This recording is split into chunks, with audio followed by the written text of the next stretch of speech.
ครับสวัสดีครับผมคุณครูเลิศศักดิ์แจ่มคล้ายนะครับเป็นคุณครูสอนวิชาสังคมศึกษาสำหรับวันนี้ผมแล้วก็คุณครูที่รับผิดชอบในโครงการหรือแผนการเรียนตามรอยพระราชาของนักเรียนชั้นมัธยม3ปีที่3วันนี้เราได้พาเด็กๆมาร่วมกิจกรรม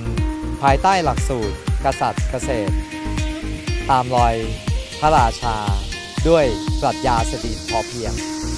เราได้พาเด็กๆชั้นม.3 ห้องนี้มาเรียนรู้การทำกิจกรรมบ้านดินการดำนา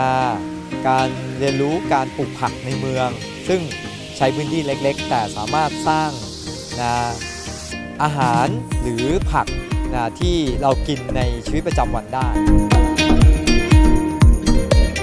ค่ะจากการที่หนูได้ไปบ้านดินเมื่อวานนะคะทำให้หนูมีความรู้สึกว่าบ้านดินเป็นบ้านที่สวยคงทนเรียบง่ายแล้วก็เมื่อเข้าไปอยู่จริงๆก็มีความเย็นเนื่องจากดินนั้นดูดแสงค่ะความรู้สึกที่หนูได้ไปในครั้งนี้นะคะก็รู้สึกว่ามีความสุขเนื่องจากได้เรียนรู้พร้อมๆกับเพื่อนๆและได้ความรู้ที่แปลกใหม่จากในห้องเรียนมาเยอะมากเลยค่ะขั้นตอนในการทำบ้านดินนะคะก็เริ่มจากย่ำดินกับน้ำค่ะโดยทดสอบว่าถ้าใช้ได้หรือยังทดสอบจากการที่ถ้าดินติดเท้าขึ้นมาเยอะเกินไปก็เข้มข้นไปก็ต้องใส่น้ำเพิ่มแต่ว่าถ้าไม่ติดขึ้นมาเลยก็เหลวไปนะคะก็ต้องใส่ดินเพิ่มแล้วก็ถ้าทำเสร็จอาจจะใส่แกบหรือหญ้าสับเข้าไปทำให้มันมีความแข็งแรงมากขึ้น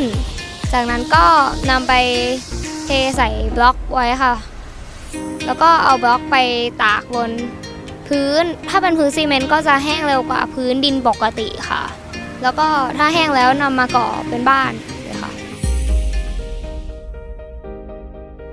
ความรู้สึกที่หนูได้ไปเรียนรู้เรื่องเกษตรผักนะคะก็คือหนูยังไม่เคยได้รู้จักว่าการปลูกผักในกระสอบปุ๋ยกระสอบอะไรอย่างเงี้ยเป็นยังไงหนูก็แบบเหมือนได้เปิดโลกใหม่ๆที่ยังไม่เคยเรียนรู้มาก่อนนะคะอย่างปลูกผักใน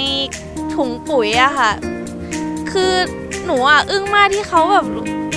สามารถทำออกมาแล้วมันโตได้จริงๆแล้วเราสามารถนำมาใช้ได้จริงๆแล้วเราสามารถปลูกในพื้นที่ที่มันน้อยๆอย่างบ้านใครที่อยู่คอนโดนะคะก็สามารถแบบปลูกได้ก็เหมือนเราสามารถปลูกพืชผักที่เราสามารถกินได้ค่ะในบ้านตัวเองได้โดยไม่ต้องใช้พื้นที่กว้างมากก็รู้สึกประทับใจที่ได้เรียนรู้อะไรใหม่ๆค่ะ